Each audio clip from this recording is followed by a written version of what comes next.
Ikaw, babae, wala ka naman gusto. Pag naramdaman na kayo ang magtatapat, wala pong ligawan doon. Tingnan nung interviewer yung lalaki at babae. Bakit mo siya pakakasalan, hindi mo naman siya minamahal?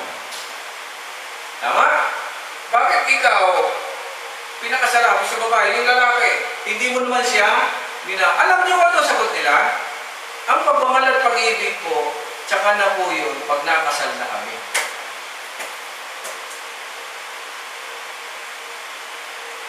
Kaya sila pag kinakasal sa tradisyon nila, ang kasama ng lalaki, yung mga best friend niya, lalaki.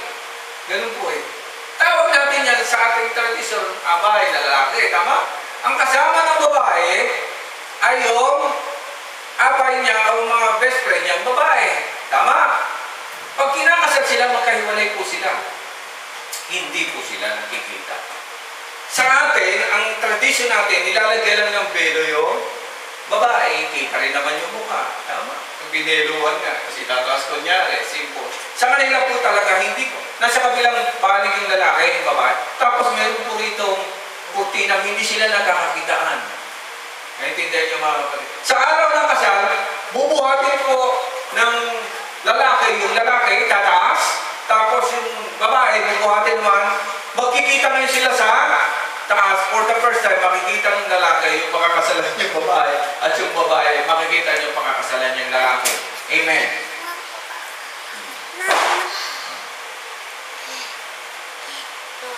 Naintindihan niyo mga kapatid. So, ganun yung tradition nila mga kapatid.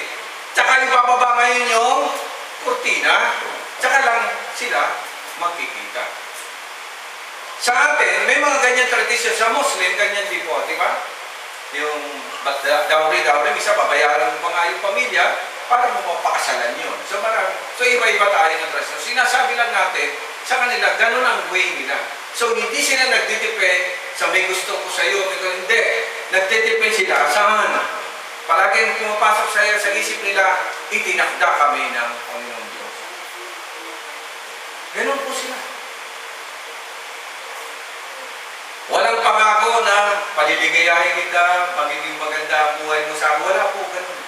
Malalaman na lang yung pag sila po ay kasal na. Sabi ko ibang klase ito. Tapos pagkasal na sila, magtutulong silang dalawa ayon sa natutunan nila, tradisyon, na itinuro sa kanila ng kautusan para sila ay sabay na umunlad sa kanilang pagiging pamilya. Tapos, tuturuan ng mga bata, maliit pa lang ng kautusan ng Panginoong Diyos. Amen?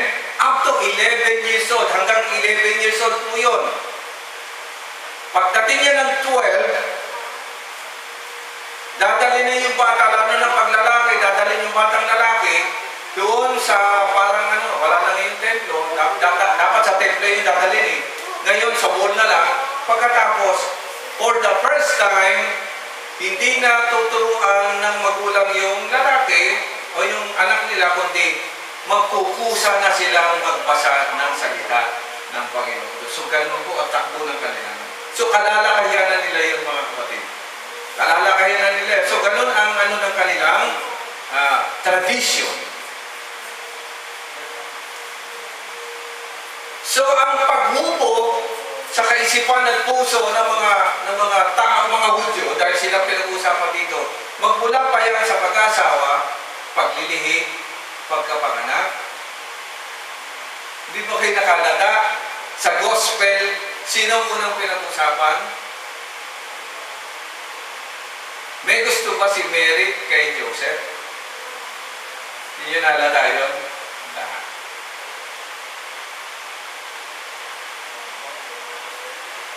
Mabait si Joseph kasi yung pakakasalan niya buntis. Sa kanila bawal yung pagbuntis, hindi yung pinakakasalan. Pero sabi ng Biblia, nung hihiwalay na ni Joseph si Mary, kinausap siya ng anghel. Kinausap mo siya ng anghel, huwag mong gawin yan kasi yung nandun sa sinapupunan, galing niya sa Espiritu Santo. So walang nagawa si Joseph, pinakasalan niya pa rin. Tradition po nila yung mga. At wala kayong Lazaro na nakipagtalik si Joseph kay Mary, kasi wala nga pong gano'n, hindi na. Hanggang sa naipanganak ang Panginoon. So kita niyo doon, dapat talaga alam mo yung basic. So makikita niyo ang Panginoong Jesucristo, nakikita niyo sa templo palagi. Maliit pa siya. Pagdating ng 12 years old, nawala po yung istorya. Amen? Nawala kasi pagdating ng 12 years old, nagpupusa na po yung mga anak na lalaki na mag-aral ng salita ng Panginoong Diyos. Kaya po ganun.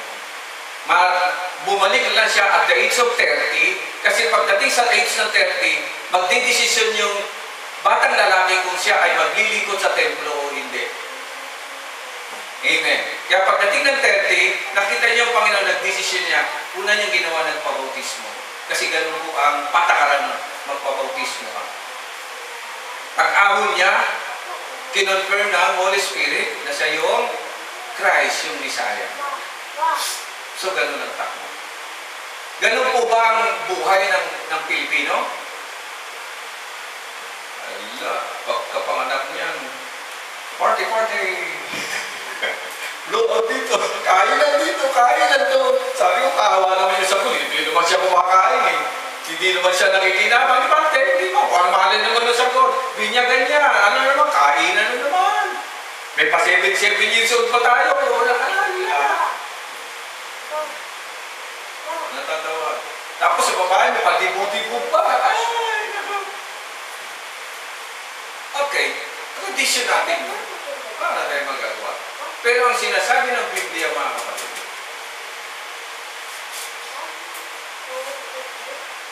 alam mo yung mabubuting bagay, nakita mo na. Kailan nakita? Maliit pa lang dapat yan. Dapat yan kanilang kalaki. Kasi ako natutuwa sa mga batang ganyan. Ako nagsasalita, mga kapatid, ginawa ko namin ito kay Angelique, sa totoo lang. Maliit pa yan, nakatrain na yan, mga kapatid. Nagugulat pa nga ako sa kanya sa mga achievement niya.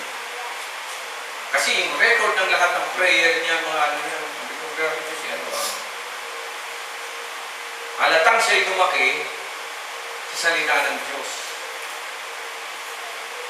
Maaga man siyang umexit sa sanlibutan ito, maraming salamat. Kasi napalaki natin siya, kasi kasama kayo doon eh.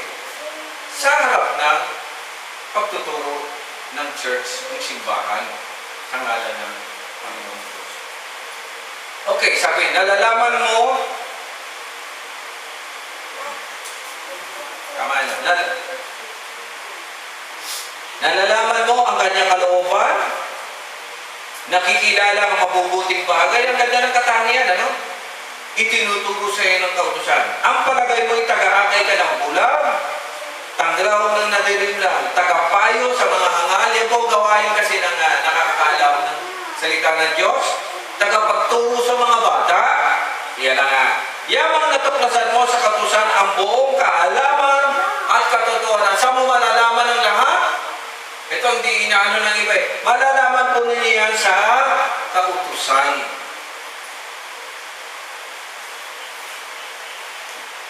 Ako'y naging teacher din, mga kapatid. Ngayon ko rin na, kahit tayo sa kinikulusan natin mga trabaho, alam ba ninyo na halos lahat ng batas diyan ay hango sa kautusan ng Diyos. Sa totoo lang. Saan ba sila kukuha ng pattern? Kaya lang nagugulo ang isang kumpanya, ang isang eskwelahan, ang isang establishmento ay kapag siningitan ng makasariling hangarin. Nawawala ang justice sa loob. Amen? Noong isang araw, marami nag-grab sa atin. Nagreklamo ang mga nag-grab. Dahil ang mga thunders na katulad namin, mga thunders, mga senior citizen, namumroblema ang Pilipinas sa atin, ante, dahil meron tayong 20% discount. Pabor kayo ito, ante. Diba? Pabor tayo, pag may ng Jollibee, diba, laki ng bawas. Bumili ka naman, laki ng bawas. Pero ang hindi naiisip ng iba, kung ibinawa sa senior citizen, yung 20%, kanino ito i-charge? Magaling na tayo gumawa ng batas, pero hindi kayang ipatupad. Nagreklamo ang Grab.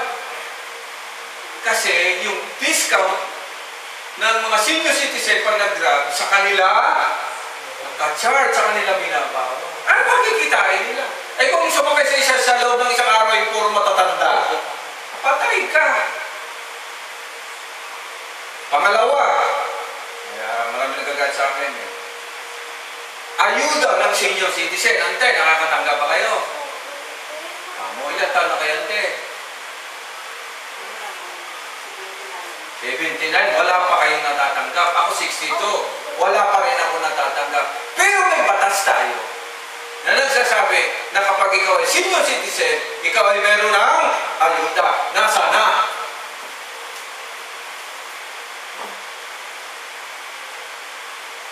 Wala tayong problema sa batas, malaki ang problema natin sa pagpapatupad nito. Ganun din sa salita ng Panginoong Diyos. Kumpleto ang kautusan, nariyan mo malalaman ang katotohanan, ang mga bagay na dapat mong gawin. Ang problema, paano ito ipinatutupad? Kung ang batas ng Diyos ay ipatutupad as it is, walang problema. Bakit nagkakaproblema? Sinisingitan ng maling interpretasyon, maling seleksyon, maling interpretasyon. Totoo po ba, Pastor? Basahin natin yung susunod na talata. Hindi po ako nag-iimbento. Sabi rito, tagapayo ka ng hangal, tagapagturo ka na sa...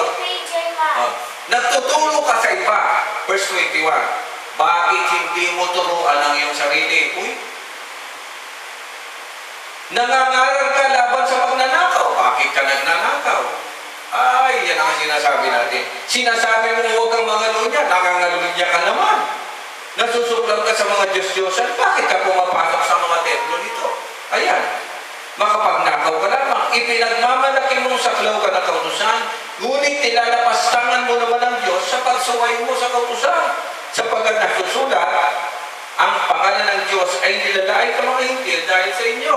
Verse 25, ang inyong pagiging tuli ay mahalaga lamang kung tumutupad sa kautusan. Subalit, kung lumalabag ka sa kautusan, para kang hindi tuli.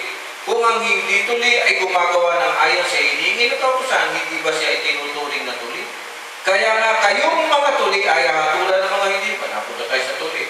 Kapag tumutupad sa isang natapat, yaong may kautusan na nakasulat ay lumalabag naman dito. Sapagkat hindi tunay na Hudyo ang isang tao dahil lamang siya ay Hudyo. Ang kanyang magulang, ayun lang nga sinasabi sa inyo. At pagtutuli ang laman. Ang tunay na Hudyo ay ang taong nagbago ng puso't kalooban ayon sa Espiritu, hindi ayon sa nasusulat. Ang papuri sa kanya hindi mula sa tao, kundi mula sa Diyos.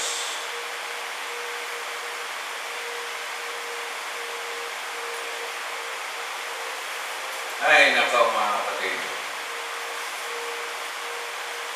Ayon sa Espiritu, hindi ayon sa kautusan. Kahit gaano kaganda ang pangangaral sa loob ng isang iglesia, kung hindi ito may patutupad ng tama, wala dito. Kahit gaano kagaling ang preacher, kung ang mga nakikinig ay hindi rin naman kayang sundin, wala din po. Kahit 1,000 pa tayo rito, 5,000, 10,000, kung wala rin lang matino, wala din. Sabi nga ng Biblia, dito ko tatapusin, mayroon lang isa. Grabe, ano? Mayroon lang isa kayong maakay na maayos sa Panginoong Diyos. Okay. Matindi yun. May 2 o 3 nakakatipon sa aking pangalan, at maayos naman, okay. Tayo lahat ay biktima ng lahat ng iyan, mga kapatid. Minsan na tayo naging marami. Diba? Halos ilan tayo? Halos magpo-400 tayo ng time na yun, mga kapatid. Pero ano nangyari? Pinasukan ng kung ano-ano, Yung batas sa labas, ginawang batas ng Diyos na kailangan mong sundin. Ano nangyari? Yun na nagwasak ng church, nagkaiwa-iwalay. At hanggang ngayon, ang epekto nito ay kasalukuyan nating nararamdaman. Ang tanong, nakukonsensya ba sila?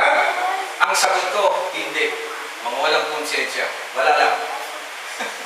Wala lang sa kanila. At lumalabas, ikaw pa ngayon ang may kasalanan na hindi ka sumunod sa kanila. Yun ang sinasabi natin. Tagapagturo ka, tagapagmana ka ng mabuti ayon sa pagsasang, pero ikaw mismo ang gumagawa ng mali, ikaw pa ngayon ang matapang. Yan ang challenge ngayon ng church sa huling panahon. Tandaan natin, ilan tayo dito? 7. Paano makakasiguro na 7 tayo maakyat pa sa langit? Walang kasiguruhan. Oh, grabe. Wala po tayo magagawa mga kapatid. Kaya ang bawat sa atin kinakailangan araw-araw tayong mag-search ng kanyang puso. Walang problema, marami na tayong alam sa kautusan ng Panginoong Diyos. Marami na tayong natutupad. Pero kung hindi natin ito mapapanandingan hanggang sa huling sandali, ano ang huling sandali? Dalawa lang. Kamatayan, naputi tayo ng kamatayan, o bumalik na ang Panginoon Kristo. Kasi haharap tayo sa Kanya. Amen. Kung na-mediate na tayo, wala nang tayong problema. Pero pagka time na humarap ka sa Diyos, ibig sabihin na walang nangyaring mediation. Walang nangyaring pananampalataya. Akatulad ka ayon sa ginawa mong mabuti at masama. At yun ang nakakatakot mga kapatid. Dahil pagdating sa korte, kahit anong korte mga kapatid, pag ibinaba na ang hatol, it is final. Di po ba, Pastor, merong tatawag na tawag ng apila? Sa sanlibutan may apila, sa Diyos walang apila. Paano ka-apila ang Diyos na ang umatol? Ano pa ka-apila? Lord, pwede po ba ako umapila? Diyos na nga yun eh. Ano ka po? Kaya nga, pinakamaganda. Habang narito ka sa lupa, mediation na lang. Magipagkasundo ka na sa Panginoon Kristo. Kung may kahinaan ka, humingi ka ng tulong para ito ay mapalakas. Kung may papukulang, humingi ka sa Diyos kung ito ay madagdagan. Amen? Talagang ganun eh. Nararamdaman pa rin natin ang simbol ng ating pagiging tao sa daigdig nito. Pero huwag tayong mawawala ng pag-asa. Habang tayo ay buhay at habang nariyan ang Panginoon Kristo, napakalaki po ng ating pag-asa. Mapagtatagumpayan po natin ang lahat ng yan. Secrets of men, ang Diyos lang nakakaalam. Dito sinabi na, ang galing mo, Hudyo ka na, alam mo na kabisado doon ng kautusan, pero wala eh. Ikaw rin ang nagbabiolate nito, wala din palang mangyayari mga. Wala akong ibang dalagi sa atin na narito kundi magpatuloy tayo. Kasi ito ang magiging problema ko kung sakali mo magbalikan yung iba. Diba mo balikan? Ang question kasi, paano mo pupunan yung time ng mga pagkukulang mo? Wala akong sakot. Ilang beses ka lang umabsent. Dalawa po, ano gagawin natin sa absent mo? Puti pa sa sanlibutan, pag absent ka, bawas sweldo. O pabawas na ng sweldo. Wala ko. Pwede ba natin i-apply dito yun? Ay, yung mga hindi imano. Ay, yung mga lingkod dati ng Diyos, okay, hindi na kayo nag-link. Ano gagawin ko? Kung dati ka kumakata, dati ka tumutugtog, ano, tutugtog ka ulit? Wala ka na tutugtugan. Nasarap pa lang. Kaya nga napakahirap. Ako nga, bilang pastor, ay sito ito mga kapatid. Kaya 2-3 tayo ito, gagawin ko lang yung aking dapat gawin. Nakita nyo, wala akong pinipiling number dito. Ano, wala. Tuloy lang tayo mga kapatid. Kasi ganun talaga sa Panginoon. Ang manatiling tapat hanggang wakas, siya lang po ang maliligtas. Ang Panginoon sa Kristo po ang sabi sa Matthew 24. Kaya mag-ingat tayo mga kapatid. Anong pag-iingatan natin? Yung number 3. Hindi yung nalaglag sa tabi ng daan, wala talagang pag-asa yun. Nalaglag sa batuhan, wala talagang pag-asa yun. Yung number 3, pinaka-dangerous. Tumubo ka nga, sinabayan ka naman ng damo at tiniki na mabigat. Hindi kasi pinabubulot yung tiniki. Ibig sabihin, sasabayan ka niyan. Amen. Ang damo naman, gano'n, kahit sa ordinaryo damo, di mo naman dinidinig, tumutubo. Pero huwag kang pasisindak sa kanya, talulin mo siya. kailangan mo siya talunin. Pero the Bible says, hindi natalo yung tinik at damo.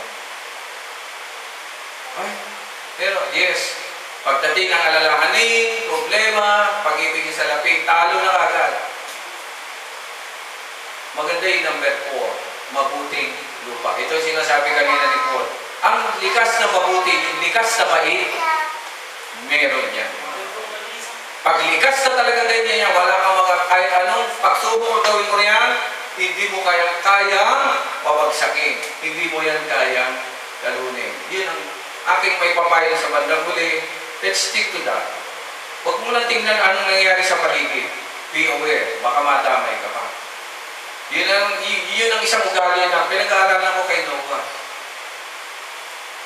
Gumagawa siya ng arko, naghihirap siya, pero yung mga nasa paligid niya, walang ginawa kundi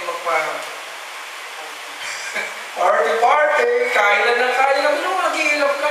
Tapos yung buo na, iniyayaya mo sila. Ayaw pa rin.